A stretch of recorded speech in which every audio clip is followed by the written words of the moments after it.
Hey family, welcome back to the living room. Our goal is this with the living room, that we invite you into our real conversations. And what we're hoping that these conversations will do is help you in whatever space you're currently living in. I think, Diana, over the last 20 plus years of us being married and sharing a living room, because we didn't share a living room before we were married. Right. Well, we shared your parents' living room every once in a while. Yeah, but it wasn't our living room. It was not our living room. It was their living room. Mm-hmm. They made it very obvious that it was their living room. We'll share our dating story. Some of you guys know the dating story, but we'll share our dating story with you one day. But yeah, we're hoping these conversations help you, whatever space you're living in. That's why we called it the living room. I think we jumped into the last episode, the first episode, which I'm so encouraged by. So many people were like, man, thank you for the conversation. Thanks for inviting us in. I really enjoyed that. And we just kind of pushed record. We didn't have a plan. We just said we're going to do it. But now that we're thinking about it a little bit more, it's still going to be unscripted. It's still going to be very honest conversations. But what we want to do is just have it be something that's helpful for whatever space of life you're in. If you're single, if you're dating, if it's complicated. Yeah, and the cool thing is that we all live in some type of room. That's right. That's right. We're all in some kind of room in our lives. So whether it be in your, living room, your room, your dating life, your just relationship, friendship life, like your room. Like in your mom's house? Yeah. Oh, I get you. Yeah. I get you. Some people are still living with their mom. There's no shame in that. I'll tell you what, so we work with a lot of young adults. If I were still a young adult right now, and if I was like 28, a professional, I would still live with my parents. I would save my money. No, I'm just kidding. Dang, hey, you know what? It just depends. What I mean is depending on the relationship you have with your parents, because some people, when they're 18, they just live in toxic environments. So yeah, you got to get out. But if you have a good environment and you're able to live in your parents' rooms and save a little bit of dough, to plan. I agree. That's a blessing. I agree. I think that it needs to be a conducive environment. For sure. Some of us don't have a choice or didn't have a choice. Mm-hmm. But if you're able to, I would do it that way. I don't think there's any shame if it's life-giving, if it's beneficial to you and to your family. And to your family, right. That's a no-brainer. Stack up. For sure. Save that dough and be smart while you're doing it. Yeah. You have accountability. You're not out there doing whatever you want. Yeah, but what I'm saying is be smart. When I'm saying be smart about it is exactly that. Be mature, be responsible. But at the same time, look, I'm just going to say it, but this is my disposition. So I'm not saying that this has to be a rule, and it's for sure not throwing shade. But I feel like if you're living at home, it should be strategic. Right. You should be stacking up. You should have a plan. And you should be strategic about where you're headed with your plan. If it's, I'm driving a G-Wagon, but I live in my parents' house. Yeah, that's not very wise. I feel some type of way about that. Enjoy your life for sure, but, do it after you've accomplished the plan, But yeah, speaking of accomplishing the plan, we're recording this smack dab in the middle of spring break. And spring break's always kind of like a bit of a... It's like a surprise, huh? It's like, yeah. And I'm here, right? And spring break for us is like 2 weeks. Not everybody gets 2 weeks. Most people get 1 week. Yeah, it's kind of wild. So. But every year, it's like every year, spring break. Well, no, not every year. 1 year we've done well. We planned 1 year and we actually went out of town. We did something. It was a big trip. I can't remember what it was. I don't remember what it was. But we did something. Yeah, no, what I'm saying is that it's like I forget that it's coming. Now, it hasn't been this way every year, but the girls recently, since 2020, the girls, when they came back to school, the school year got kind of wonky. So anyway, you don't have to be in our calendar meeting. But I think that for us, it's been an interesting weekend where we spent some time with the girls. We did a staycation, which we love staycations. Sometimes it be like that. And so we stayed at a great hotel here in the city, went shopping, ate some good food, but it only lasted 27 hours. We were together, which we love time together. Yeah. However, something we didn't expect was how much privacy you and I need now, and how much privacy a 12-year-old and a 9-year-old need. Yeah, girls. Girls, Yeah. correct. I wouldn't know about boys, but I think, yes, girls. And that really, I think that caught us off guard. Yeah, I think now, well, before, I mean, we've always stayed in one room, double beds. It's still spacious. The room was great. Room was awesome. But I think now we need a 2-bedroom suite, and I'm not even being bougie about it. No, that's like not, that's these not something that's girls extra. take up so much space. Well, it's not just about They space. have like their own stuff going on. Like they have their own skincare. That's now that's 4 rounds of different skincare. There's no space. There's no space on the bathroom sink, right, whatsoever. Well, let me say it this way: there's no space for dad on the bathroom sink. For your toothbrush, maybe. I'm outnumbered completely. I'm outnumbered. When I asked the Lord when I was younger, I should have been more specific. I want to be surrounded by beautiful women. No, I think it's very interesting. And this time around, it became really clear that we need to change our expectations. Yeah, for sure. Whenever we do anything as a family, we have to change our expectations. And I think as we're spending some time in the living room, I think anyone, whatever space you're living in, I think expectation management is a big deal. Right. And I think that's something when you're younger, you assume so much about so many people in so many different spaces of your life. And you just assume because you think it that they know it. And that was our case when we were younger. Yeah. Well, I think, I think you and I had exactly what you said, a whole lot of shared assumptions. Mm-hmm. We just kind of shared and assumed the same thing. And for like 90% of the time, we were going in the same direction. 90% of the time, we were assuming the same things. But then there were some moments where the assumptions went perpendicular. I went left, you went right. And that's where we really started learning the need for managing our expectations of each other and for each other and with each other. Right. Because those are really interesting levels and layers of expectations.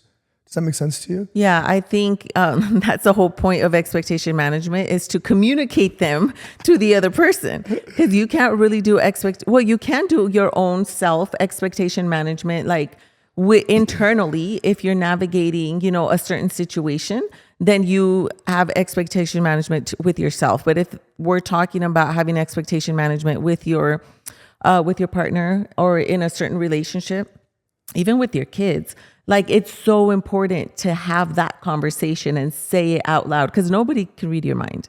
Yeah, I think that's the big thing. One of the things, and like as we're just talking, this is barely our second episode. Like we said, our goal is to have real conversations, not scripted conversations.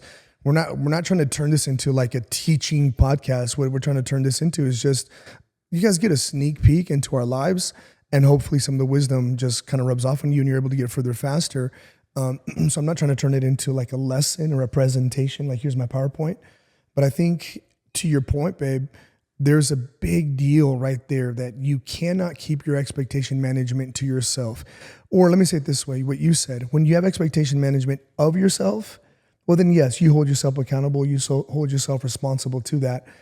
But I can't tell you how many times you and I would get into kind of like, okay, well, I'll just say it the way I felt. I felt like a lot of times when we were younger, I felt like a dog trying to watch TV, trying to figure out what you wanted because you had these expectations. So then you had that yeah, I'm just sitting there like, what is this? I've never seen this before. I've never heard this before. You've obviously have been very familiar with it. You obviously understand it really well. And you think I know. Yeah. Because here's what's funny, right? Like we'll process internally so much that it becomes familiar to us. It becomes very native to how we're thinking. And then we project that unspoken expectation, which an unspoken expectation is still an assumption. Right. We just project that the responsibility of that unspoken expectation, we hold accountability to that unspoken expectation. And I think that you and I had a lot of intense fellowship. Yeah. Even the little things, right? Like even like taking out the trash when we were just married. Like to me, I appreciate you saying that when we were just married. I appreciate you not putting me on blast. I'll put myself on blast. I'm the guy that will find potential in the trash can. There's so much more for you. There's so much more left in you. And I'm just like pushing it down. But now I understand that. But before, I just assumed that you would be like me. Oh, the trash is full. Let's take it out. But I didn't realize that you would like push it down and then, okay, there's more room. But to me, I'm like, why would you even do that? Like, it's ready to go. Just go throw it away. But you always found a way not to do it at that moment, right? And to me, it was communicating laziness. And to you, it was probably just communicating efficiency. Yeah, it was efficiency, but I'll be honest with you, it was laziness. It was. I didn't want to do it right then. I think about, when I was like 29 and playing Madden or something, which there's nothing wrong playing Madden, but I think I just didn't want to be inconvenienced in that moment. In that moment. Yeah. Now this may seem like such a boring conversation to some of you guys, but I'll tell you what, like if you can catch these little life hacks or smart hacks is what they are. If you can catch these little smart hacks, it will save you so much heartache, so much headache, and so much fight time in pretty much any relationship that requires responsibility and accountability from you. And that's social relationships, family relationships, that's professional relationships, where it's like, okay, look, when you come and talk to me, like, so I think we should talk through a little bit of what our expectation management looked like, right? I think for me, it's, hey, help me understand what you mean by right now. Because to me, right now, it's like right now when you're done, Cruz, when you're done or when you're on halftime with the game, whenever you get a free minute, that's how I would understand it, right? Whenever you get a free minute, can you please do this? And so when I would hit you with the that's what I was saying to. I was saying to an expectation or an assumption I had that I never clarified, right? Right. And one of the things that you and I have started to master, I think now, 21 years later, is the art of getting an understanding. Yeah. Right? Because to me, right now meant right now. Like, stop what you're doing. Yeah, put it down. Put the controller down. And go, please do this. Go do the thing. Did you know that there's like a study that says that women are the most stressed when they see their husband laying down on the couch doing nothing? Yeah. There's memes about it too. Like if I want my wife to come talk to me, I'm just going to sit down and look comfortable on the couch. Oh, and wow. You're going to find a way to come talk to me. That's good. No, I remember those moments, right? And we would turn into fights. It really would. Yeah. Now, if we're really sitting in the living room and talking honestly, there were moments where the conversations and the interactions and the altercations really became something they should not have become. Oh, yeah. Because we were it went from trying to provide and give an understanding to I'm going to fight to be right. And it turned into real friction, real tension, real, can I say nastiness? We were nasty to each other. Yeah, we definitely didn't serve each other well at the beginning of our marriage. We were very selfish. I don't think we understood the concept of dying to self. Yeah. In order to serve the other person, because at that moment I felt like, no. Like if I serve him, he's never going to serve me.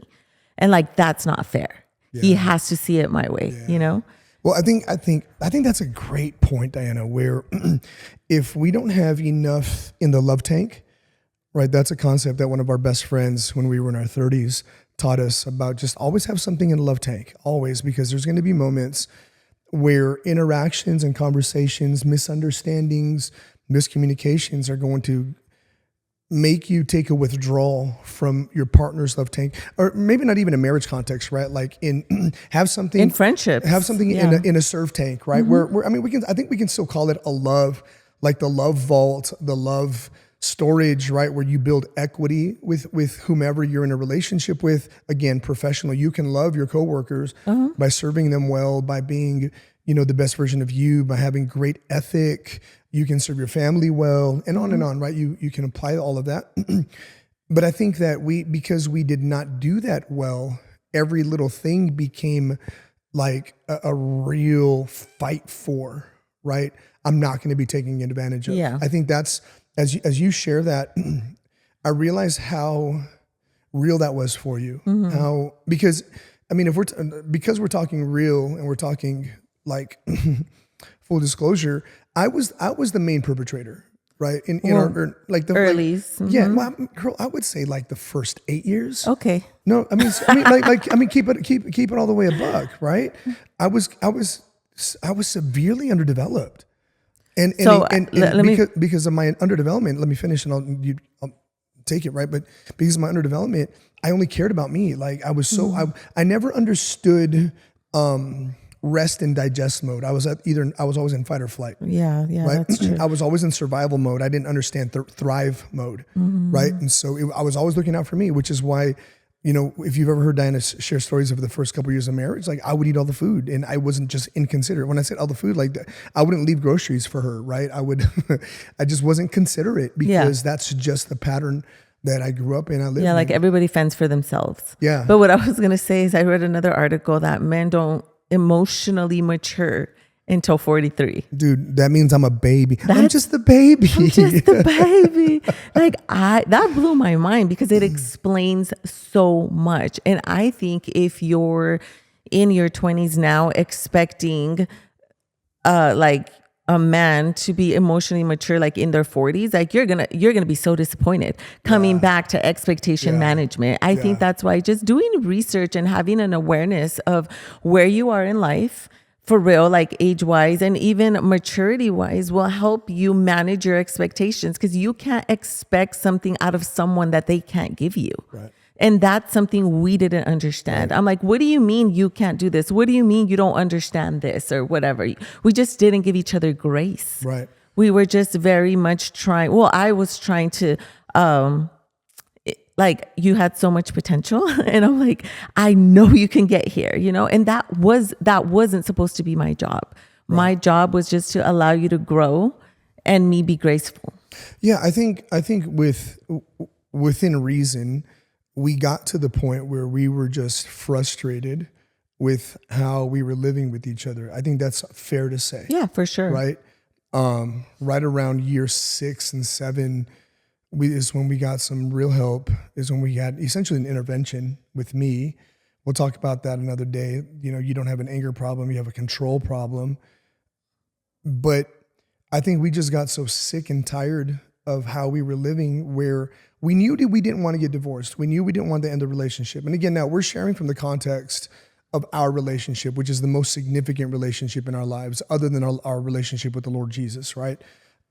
But more significant than my relationship with the church, more than my relationship with my family, more significant than my relationship with my children. Diana is my priority. In my priority relationship. I've shared that with the girls, right? Remember when I managed their expectations once? Yeah. We had a moment a couple years ago, and the girls were being essentially snarky and disrespectful to their mother. And I stopped, and every home, I think, optimally, right? I understand that there's situations, and I understand that there's different dynamics. I get it. I'm not trying to be a blanket statement. Yeah, I'm not trying to be tone deaf, right, or make this generalization, but I think that the home thrives best when there's a father, right? When there's a father figure, whether it's biological or not biological. We share a context where both of your brothers have children that are not their own, but they're their own, and they're father figures. Yeah, which that's beautiful.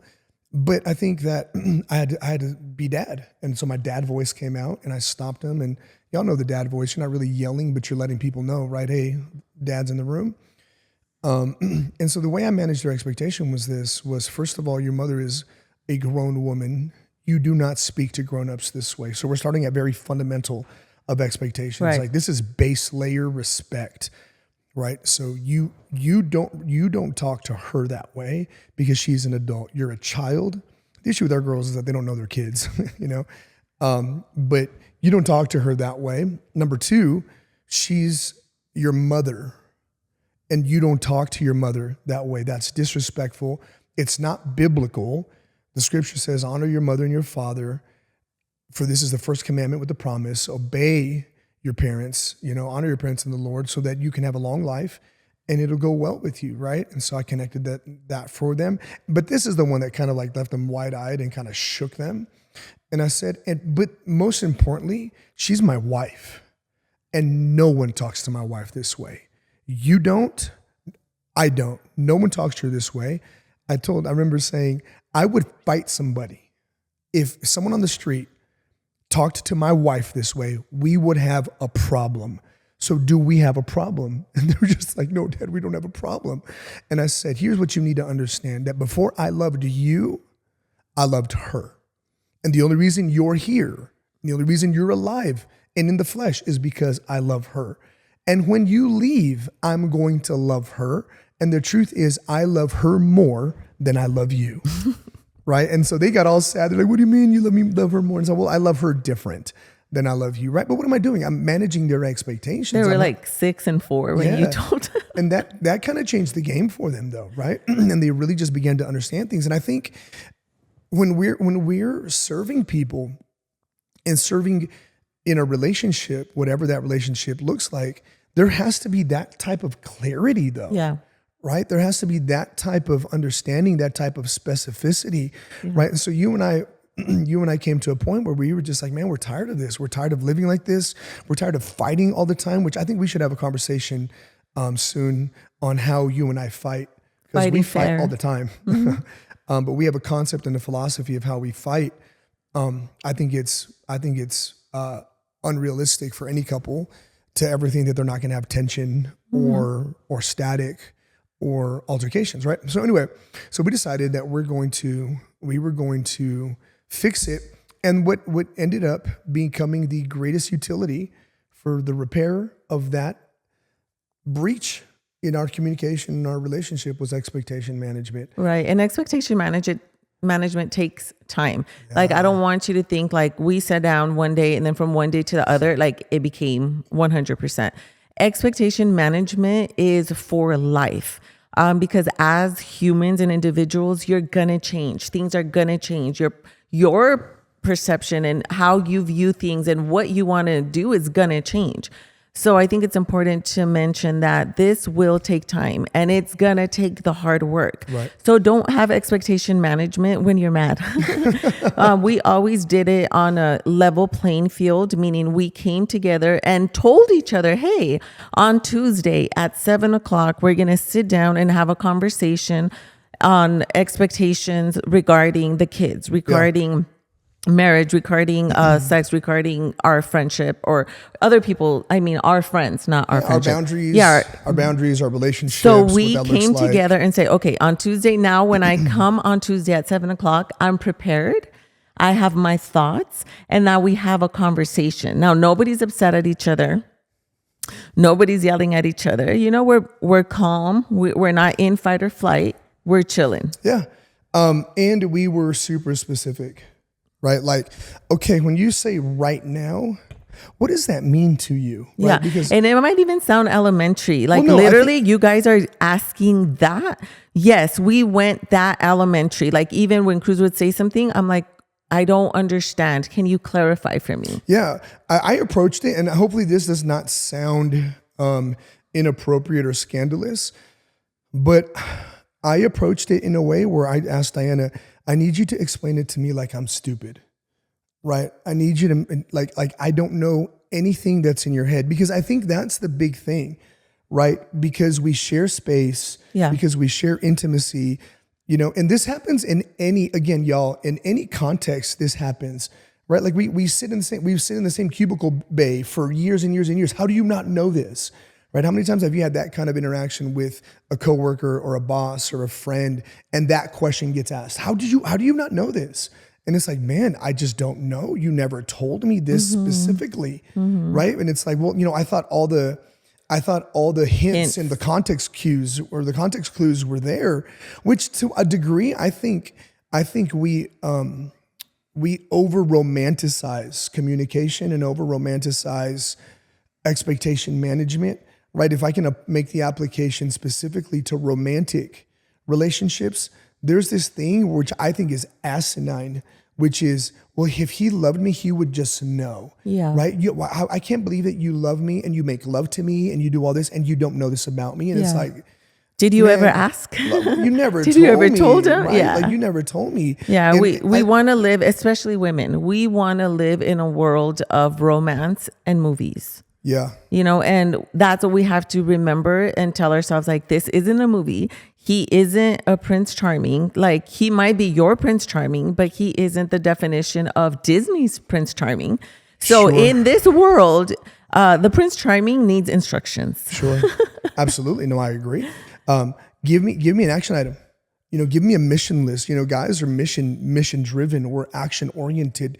99.9% of guys. There's always the guys that are a little bit different. But towards the end of the day, or at the end of the day, when we're fully developed, I really do think that like we're warrior poets. We can have a gentle, tender, romantic, thoughtful, creative, poetic side, but we're also warriors. We're also built to go kill and bring it back, right? And I think we've begun to thrive in our communication and in our interaction with each other when you've started making it plain for me. Yeah. Right. I've long wanted to have a wisdom driven relationship and a wisdom driven home, a wisdom driven marriage, which there's different aspects of what drives, right? And wisdom is not the only thing, but wisdom is the principal thing.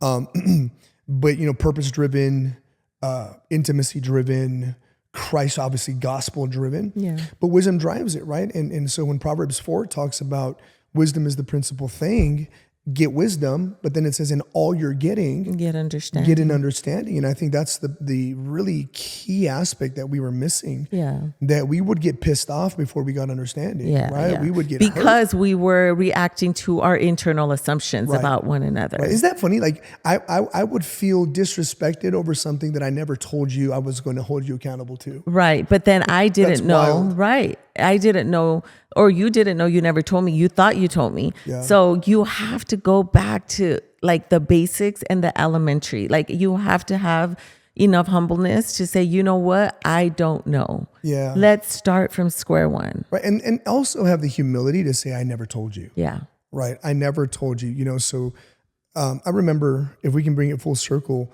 I remember having a conversation with one of my best friends. And I was driving to work and I was so angry with you because you blew me up about the trash can. I'm serious. You did. You blew, because if you remember, we had some blow ups over the trash and the dishes. Yeah. Those were like our main fights. And the budget. Well, on my end, like for you, the main fights were like the tidiness of the house. The dishes and the trash can. For me, it's the finances, the way we're running our house. Anyway, and I remember calling my friend, and I said, "Man, I'm about to leave this chick," and he's like, "What happened, bro?" And he's like, "You good? Do I need to come to El Paso?" And I said, "Nah, bro." I said, "But I'm so tired of this, man. I was really there. This was like within the last 10 years." I said, I'm done. And he said, "What happened? Like, did she disrespect you?" He literally went down the questions. Did she cheat on you? Did she spend all the money? And I said, "No, none of it." And he's like, "Well, what are you talking about?" And I said, "Bro, she keeps blowing me up over the dumbest things. Like, just keeps blowing me up. Like, just keeps." Now, you have to understand, right? I was not walking in a place of humility. I was used to having a degree of authority in other spaces and not having to submit is how I was living. Not having to submit when I was home, which is part of expectation management. Like, hey, big guy, we're not your employees. We're not your staff. Like, when you get home, like, we're all partners here, right? You got duties. And so then he said, "Bro, wait a minute. You're telling me that you're about to call it quits because of the trash?" And I said, "Bro, you don't understand." He said, "No, I do understand, bro." He said, "You're an idiot." And I love having friends in my life that and if you know my friend from Florida, right, he's going to talk like that to me. You're an idiot. He said, "Bro, here's what I'm hearing. I'm hearing that Diana's telling you this is important to me, whether it's trash or not. She's managing expectations." Right now, you have to understand, he's in ministry now, but he was a lawyer before he went into ministry. And so he's just litigating it with me. He says, "Look, at the end of the day, what is the core of what she's communicating? She's communicating that this is important to me." Okay, well, here's the fix, man. Is she important to you or not? And I said, "Of course she's important to me." He said, "Well, then it doesn't matter what it is, within reason, right? Nothing sinful or anything." He said, "But it doesn't matter what it is. If she's important to you, then whatever's important to her becomes important to you, even if it's not important to you." Yeah, so good. And I hung up on him. I really did, because he just wouldn't hear my side. I wanted to throw a fit. I wanted to be mad at you. I wanted to win the fight. Yeah. But over the course of the day, I called him back and I apologized. Actually, I didn't apologize. I'm going to send him this clip because I told him my phone died, but I really hung up on him. I've only done that twice in my life. Maybe more, I don't know. Anyway, I don't know why I shared that out loud. But, it really hit me. And I just said, man, like, she's in so many ways, she's managing my expectations. Hey, this is important to me.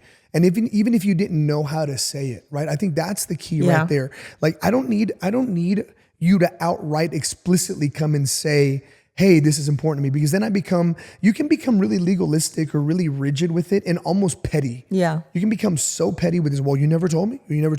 Yeah. But you know what? If after 20 years together, there are some things where I now can read the room and can read the temperature a little bit and say, this is important to her. Now I'll go ask, hey, it seems like this is important to you. It seems like you really care about this. Yeah. It seems like, like vacations are important to you. Right. Like today you were pushing me like, hey bro, we got a book. A book.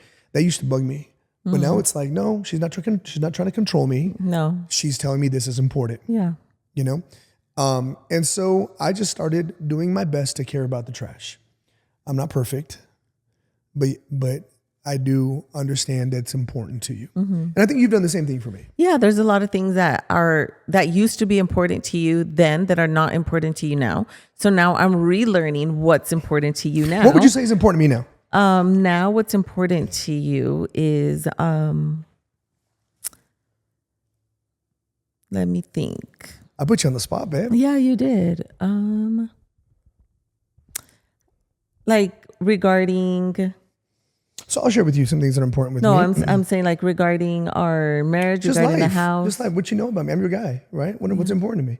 Well, respect is very important to you. So I was going to go general. Yeah. So you feeling respected by me is incredibly important to you. So I think that blanket statement just... It trickles down to everything. Yeah. It's going to be a blanket for everything in our lives. Yeah. So just making sure that how I talk to you or what I do communicates respect, like we're going to be good. And if it doesn't, you've been pretty good at telling me, hey, before you would just get angry and you didn't know how to communicate. You just knew anger, which now I understand. It's an emotion that you didn't know how otherwise to communicate. I didn't have so you would just get angry. So now if I do see you rising in anger, it's like, hey, you know what? Let's bring it down. Let's have a conversation. Even if it has to be the next day, like, let's communicate about this. Yeah. But you've done a good job. So respect of respect. Yeah. I think thoughtfulness, me being present, is really important to you. You've really managed that expectation of me, including you. You've really managed that expectation. So I think we're learning it. I think it's the room we're living in right now is clear communication, getting an understanding, sharing an understanding. And we don't have it 100. That's not even one close. For sure. But we're doing better than we did yesterday. For sure. Yeah. Now that we understand clear communication, and a lot of times when you think you're a really good, clear communicator and I come back and tell you that you're not, to me, it's still surprising. But I think we just communicate and understand differently. So we have to manage that and be patient with one another until we understand. Yeah, very good. So don't expect without managing it. You need to go manage the expectations. Yeah. I think that's a talk in the room today. Hopefully that helps you in whatever space you're in. Thanks for joining us in the living room. We love you guys. Can't wait to see you again soon. Hey, make sure you're hitting that subscribe, hit that notification bell. We're going to be doing our best to drop a conversation every single week, and just sharing this content with you. Hey, if you follow us on social, drop in our DMs what you want to hear us talking about. Drop it in the comments. We're excited to see you next time in the living room. Until then, go crush every space you're living in today. Bye.